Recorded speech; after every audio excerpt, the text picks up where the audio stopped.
মুক্তিযুদ্ধকালীন বাংলাদেশ সরকারের সর্বদলীয় উপদেষ্টা কমিটি চেয়ারম্যান মৌলানা আব্দুল হামিদ খান ভাসানী বাংলাদেশে প্রথম সরকারের বিভাগ বা মন্ত্রণালয় ছিল 12টি।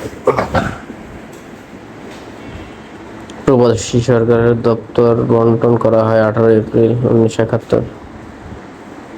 অস্থায়ী সরকারের অর্থ সচিব ছিলেন খন্দকার আসাদুজ্জামান।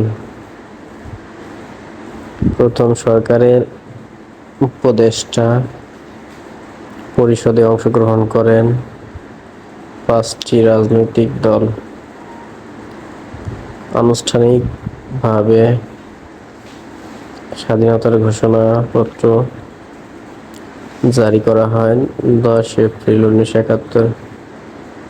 মুক্তিযুদ্ধের সময় বাংলাদেশকে কয়টি সেক্টরে ভাগ করা হয়? 11টি। মুক্তিযুদ্ধের সময় ঢাকা শহর যে সেক্টরের অধীনে ছিল?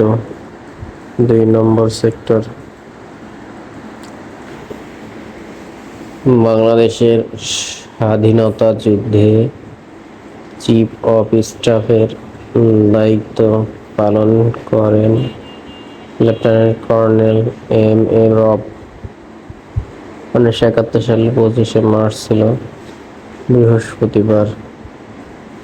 স্বাধীনতার ঘোষণাপত্র সংবিধানে সংযোজন করা 5বার সংশোধনীতে 26 মার্চ অপরাহ্ন 2:30 কালুরঘাট কেন্দ্র থেকে বঙ্গবন্ধুর পক্ষে স্বাধীনতা ঘোষণা করেন চট্টগ্রাম আওয়ামী লীগের তৎকালীন সাধারণ সম্পাদক এম.এ. হান্নান। গণপ্রজাতন্ত্রী বাংলাদেশের স্বাধীনতার ঘোষণাপত্র অস্থায়ী সরকারে পাঠ করেন অধ্যাপক ইউসুফ আলী। মুজিবনগর সরকার গঠিত হয় 14 এপ্রিল 1971।